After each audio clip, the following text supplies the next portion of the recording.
ലോകമെമ്പാടുമുള്ള പ്രൊഫഷണലുകൾക്ക് സ്വപ്നമായിരുന്നു അമേരിക്ക. എന്നാൽ കഴിഞ്ഞയാഴ്ച US സർക്കാർ എടുത്ത ഒരു നിർണായക തീരുമാനം ലോകത്തെ ഞെട്ടിച്ചിരിക്കുകയാണ്. ടെക് ലോകത്ത് ഉടനടി പ്രതികരണങ്ങൾ ഉണ്ടാക്കിയ ഒരു നീക്കമായിരുന്നു ട്രംപിന്റെ ഭാഗത്തു നിന്നുമുണ്ടായത്.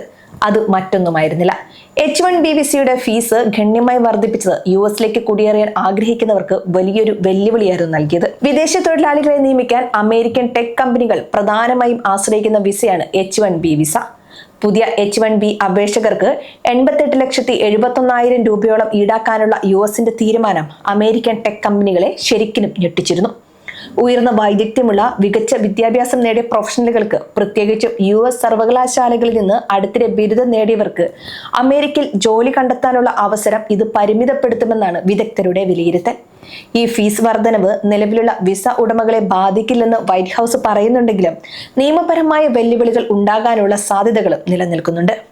ഈ സാഹചര്യം ഒരു രാജ്യം ശ്രദ്ധയോടെ വീക്ഷിക്കുന്നുണ്ടെന്ന് നമ്മൾ തിരിച്ചറിയണം. ഇനി കാനഡയുടെ നീക്കം വളരെ പ്രധാനമാണ്. അമേരിക്കയിൽ നിന്ന് ഉയർന്ന വൈദഗ്ധ്യമുള്ള തൊഴിലാളികളെ ആകർഷിക്കാൻ കാനഡയ്ക്ക് ലഭിച്ച ഒരു സുവർണാവസരം കാനഡയിലെ വ്യവസായ വിദഗ്ധരും ബിസിനസ് നേതാക്കളും ഈ അവസരം പ്രയോജനപ്പെടുത്താൻ കനേഡിയൻ സർക്കാരിനോട് ആവശ്യപ്പെട്ടിരിക്കുകയാണ്. ലോകോത്തര ഗവേഷണ സ്ഥാപനങ്ങളും മികച്ച ജീവിത നിലവാരവും US ഇഷ്ടവും മൂലം കാനഡയിലെ അടക്കം പ്രൊഫഷണലുകൾ US കുടിയേറുന്നത് ഒരു സ്വാഭാവിക കാര്യമായിരുന്നു. എന്നാൽ അമേരിക്കയുടെ ഈ നയം കാനഡയ്ക്കുള്ള സുവർണാവസരമായി ഉപയോഗപ്പെടുത്താനാണ് ഇപ്പോൾ വിദഗ്ധർ ആവശ്യപ്പെടുന്നത്. കാനഡയുടെ രാഷ്ട്രീയ നേതൃത്വവും ഈ വിഷയത്തിൽ ശ്രദ്ധ കേന്ദ്രീകരിച്ചിട്ടുണ്ട്.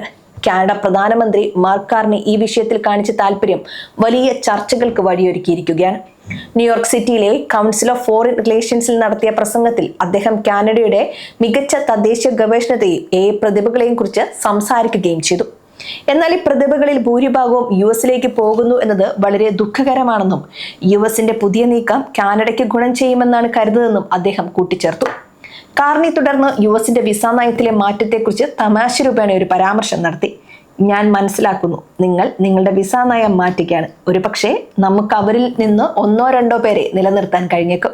കാർണിയുടെ ഈ വാക്കുകൾ കാനഡയുടെ താല്പര്യം വ്യക്തമാക്കുന്നുണ്ട്. ഇമിഗ്രേഷൻ അഭിഭാഷകനായ ഇവാൻ ഗ്രീൻ ഈ സാഹചര്യത്തെ കനേഡിയൻ സർക്കാരിന് പ്രയോജനപ്പെടുത്താൻ കഴിയുന്ന ഒരു മികച്ച അവസരം എന്നാണ് വിശേഷിപ്പിച്ചിരിക്കുന്നത്. ലാഭേച്ഛയില്ലാതെ പ്രവർത്തിക്കുന്ന ബിൽഡ് കാനഡ എന്ന സംഘടനയും സമാനമായ അഭിപ്രായം പങ്കുവച്ചതും സാമൂഹ്യ മാധ്യമങ്ങളിൽ വലിയൊരു ചർച്ചയ്ക്ക് വഴിയൊരുക്കി. ഈ H1B വിസ മാറ്റങ്ങൾ കനേഡിയൻ പൗരന്മാരെ ബാധിക്കുന്നുണ്ട്. ഫീസ് വർധനവിന് മുമ്പ് 2019 H1B വിസ അപേക്ഷകരിൽ 1% കനേഡിയൻ പൗരന്മാരായിരുന്നു. ഈ അനിശ്ചിതത്വം കാരണം പല തൊഴിലാളികളും മറ്റു രാജ്യങ്ങളിൽ അവസരം തേടാൻ തുടങ്ങിയിരിക്കുകയാണ്. കാനഡയിലേക്ക് വരാൻ ആഗ്രഹിക്കുന്നവർക്ക് അവിടുത്തെ ഇമിഗ്രേഷൻ സിസ്റ്റത്തിലും അതിൻ്റെതായ വെല്ലുവിളികൾ നേരിടേണ്ടി വന്നേക്കാം. എങ്കിലും ഈ സാഹചര്യം കാനഡയുടെ സമ്പദ് വ്യവസ്ഥയ്ക്കും സാങ്കേതിക മേഖലയ്ക്കും പുതിയ ഉത്തേജനം നൽകാൻ സാധ്യതയുണ്ട്. അമേരിക്കൻ വിസ നയത്തിലെ ഈ മാറ്റം ലോകമെമ്പാടുമുള്ള ഉയർന്ന വൈദഗ്ധ്യമുള്ള തൊഴിലാളികളുടെ ശ്രദ്ധ കാനഡയിലേക്ക് തിരിച്ചുവിട്ടിരിക്കുകയാണ്. ഈ അവസരം കാനഡ എങ്ങനെ പ്രയോജനപ്പെടുത്തുമെന്ന് കാത്തിരുന്ന് കാണാം.